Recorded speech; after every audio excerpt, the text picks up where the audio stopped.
You know, usually when you look at the stock market and see just like a sea of red, right? Tickers dropping, headlines blaring about a correction, the natural human instinct is absolute panic. Oh, yeah. Pure panic. Right. I mean, you check your retirement accounts, you wince at the balance, and you just kind of hope it bounces back.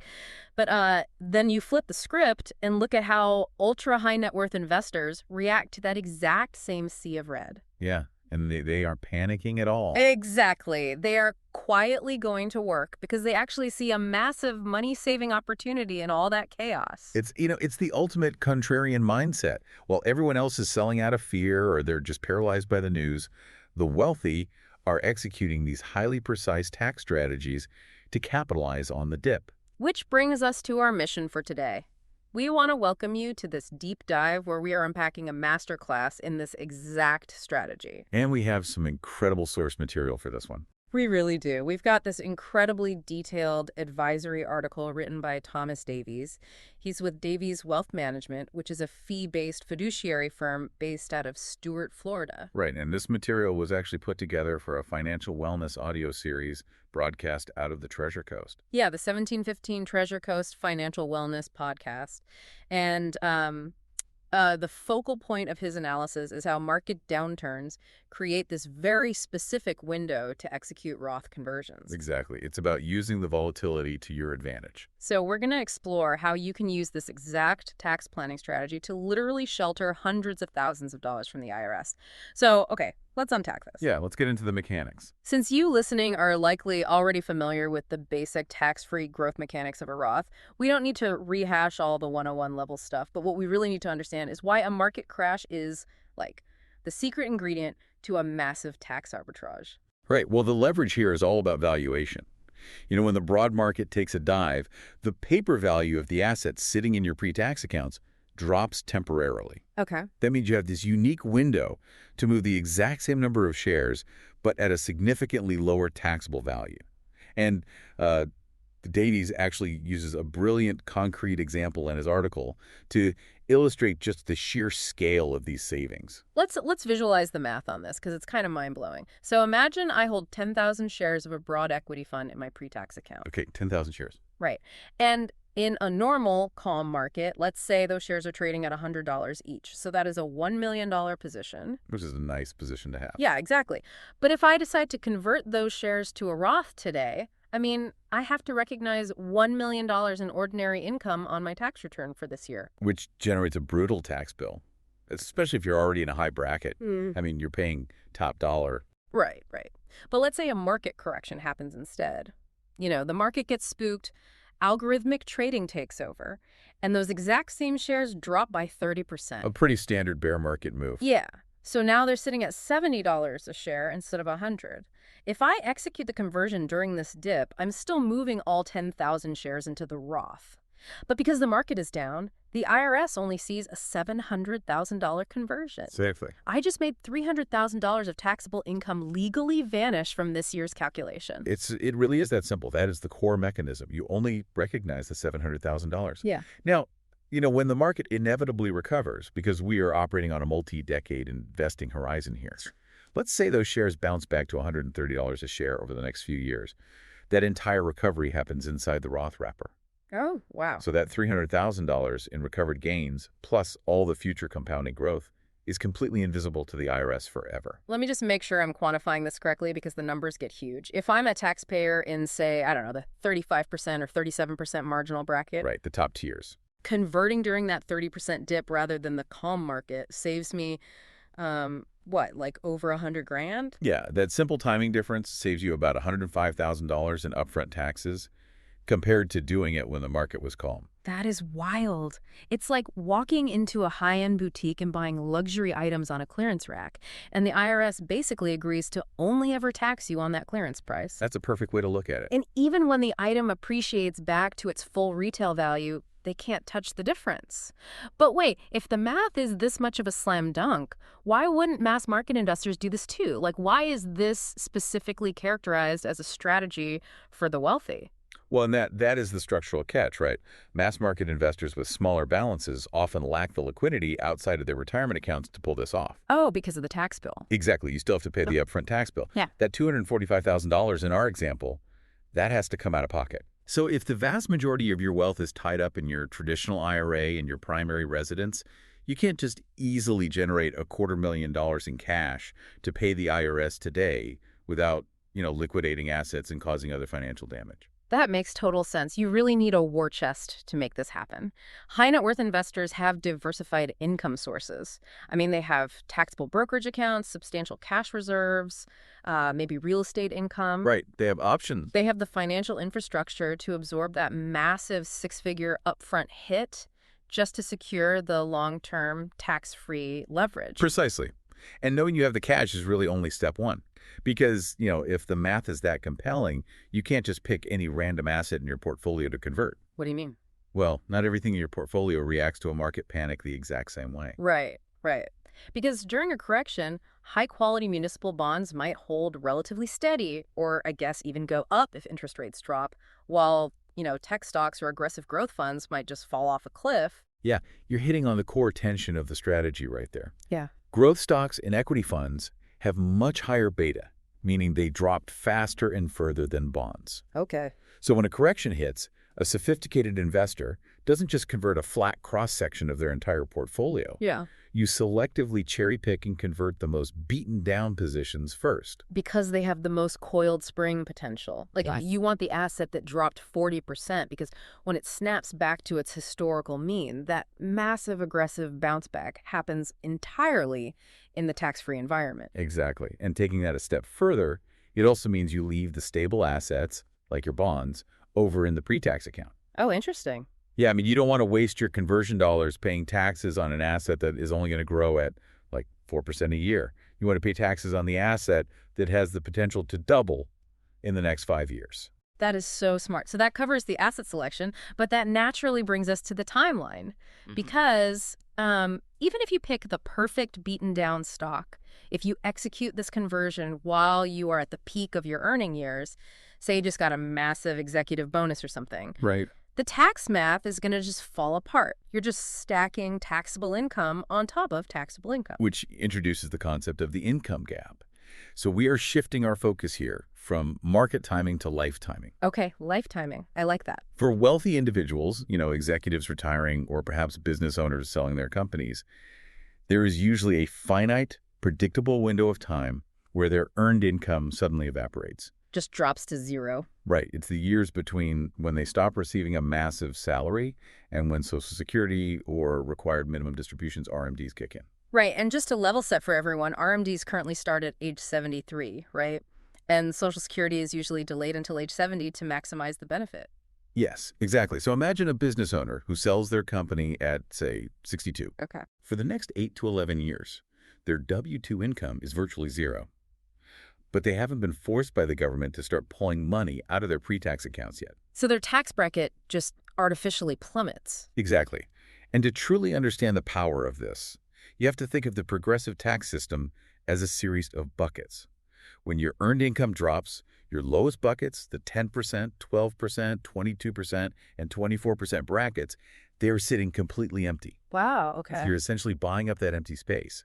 If you can combine a market correction with one of these income gap years, you get what Davies calls a double discount. A double discount. Yeah. You have a significantly lower account value because the market is down, plus you have a lower effective tax rate because you're filling up those 24% or 32% buckets instead of paying at the top 37% marginal rate. Okay, but here's where it gets really interesting to me. If I have this magical income gap, right? I've got these empty tax buckets, and the market is just bleeding. Yeah. Why not just back up the truck? Why not convert my entire $2 million traditional IRA all at once right now while things are historically cheap? And that right there is the most dangerous temptation, and giving into it will completely destroy the entire strategy. Really? How so? If you convert $2 million all at once, you instantly overflow all those lower buckets and blast yourself right back into the highest possible tax bracket. Oh. Yeah, you just vaporize the tax advantage of your income gap year because the IRS treats that entire conversion as ordinary income. I see. So the sweet spot isn't a sledgehammer, it's a scalpel. It requires intense restraint. The goal for wealthy retirees is to execute systematic surgical conversions of maybe $150,000 to $400,000 per year, and you spread that out over 5 to 10 years. Oh, okay. Fill up your current lower tax bracket, but you halt the conversion right before you cross the line into the next highest bracket. It's a game of absolute precision. And if you aren't precise, you don't just pay a little more in income tax, right? You trigger secondary penalties, because that brings us to the dreaded IRA cliff. And honestly, IRA just sounds like a terrible place to go hiking. What exactly is it? It does sound bad, doesn't it? Yeah. It stands for the Medicare Income-Related Monthly Adjustment Amount. Gotta love bureaucratic acronyms. Always. But it is essentially a hidden tax. It's a surcharge on your Medicare Part B and Part D premiums.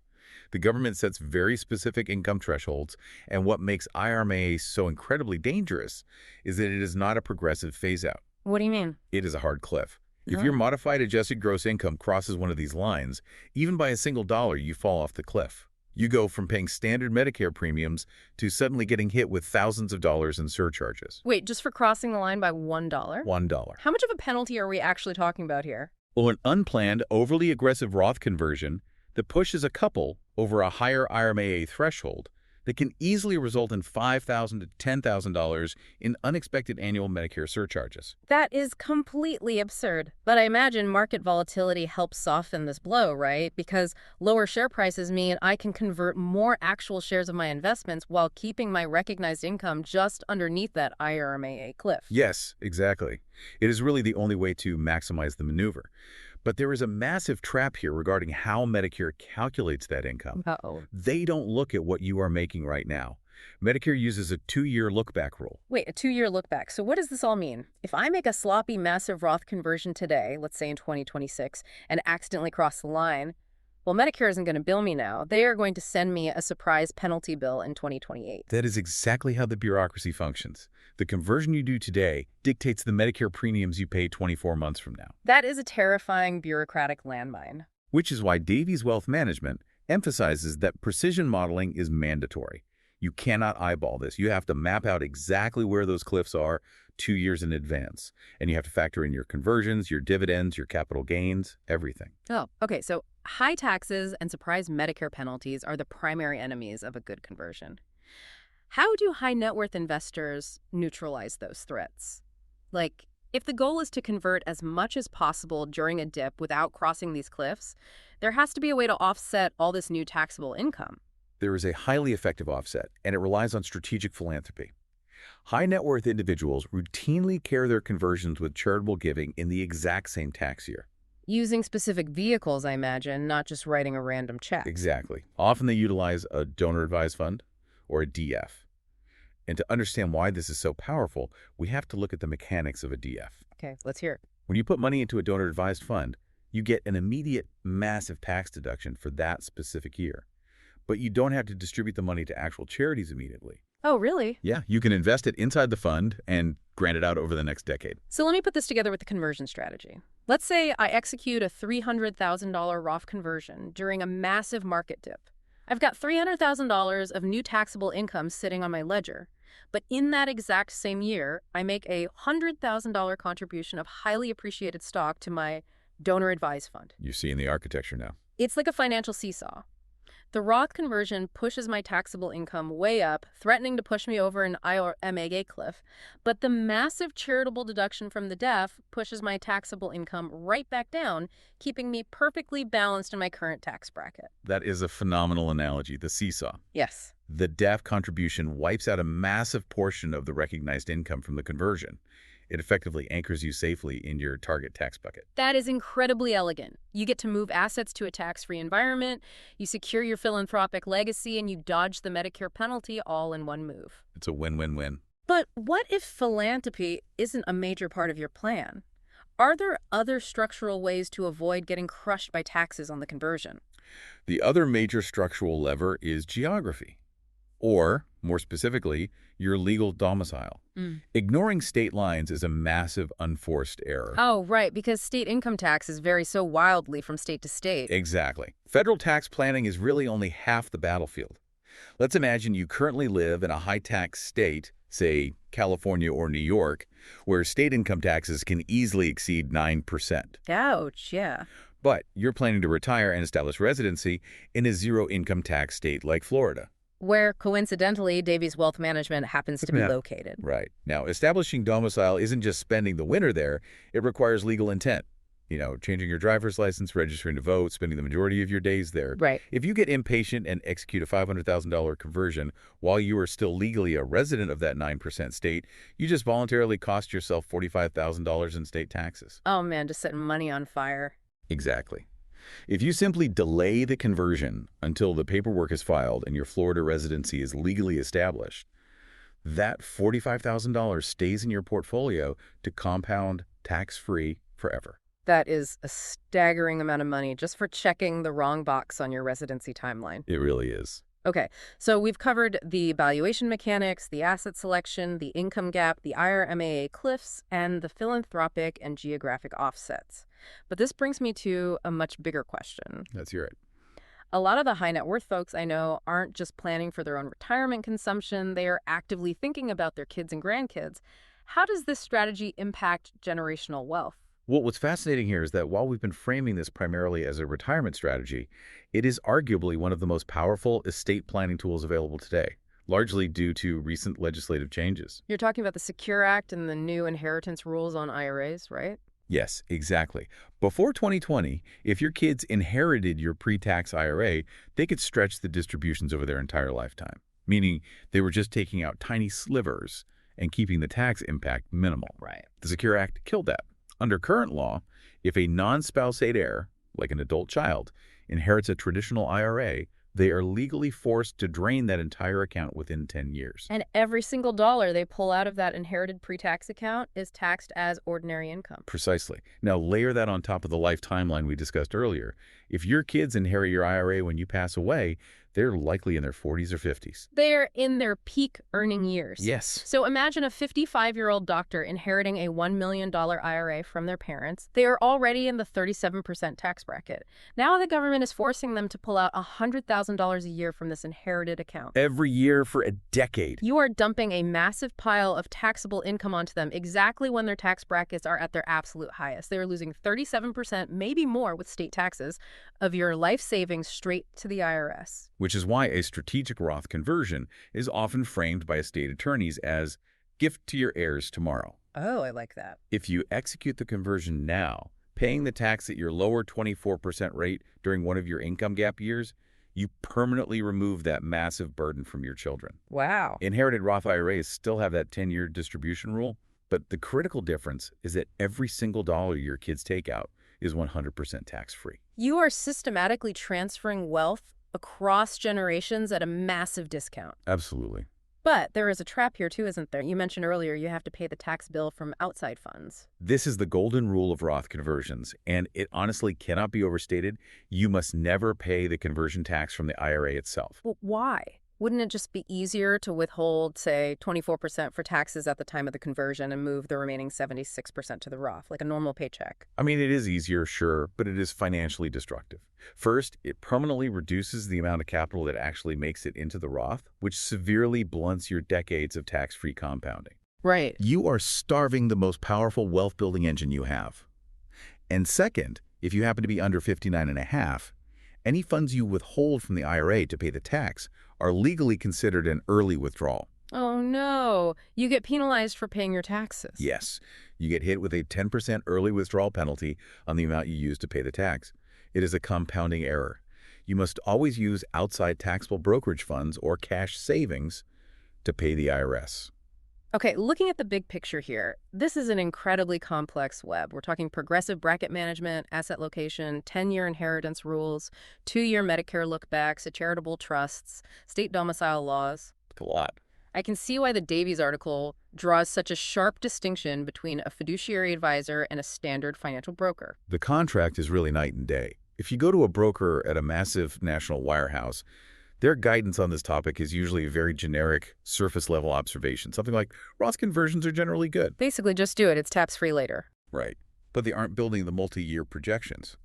A fee-only fiduciary, someone who is legally obligated to act in your best interest and doesn't make commissions on trades, They coordinate this entire symphony. Yeah. They are actively working with your CPA and your estate attorney to ensure all these moving parts align perfectly. And there's real empirical data backing up why that technical coordination matters, right? The source article cites Vanguard's research on this. Yes. Vanguard has a well-documented concept called Advisors Alpha. Their research shows that this kind of personalized, highly technical wealth management adds about 3% in net returns annually to a portfolio. 3%. And to be clear, that 3% doesn't come from magically picking better stocks. It comes heavily from behavioral coaching, asset location, and highly engineered tax planning, specifically systematic Roth conversions. 3%. I mean, on a multi-million-dollar portfolio over a 20-year retirement, that is an astronomical amount of wealth preserved. It's life-changing. So what does that fiduciary process actually look like in practice? Because mapping out IRA cliffs and charitable offsets, that can't just be something you scramble to do on New Year's Eve. No, not at all. It is a relentless year-round discipline. Davies maps out the ideal cadence perfectly in the article.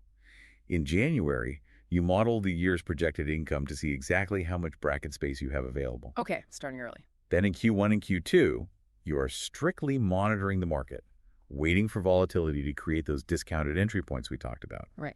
In Q3, you finalize the target conversion amounts based on the year-to-date reality.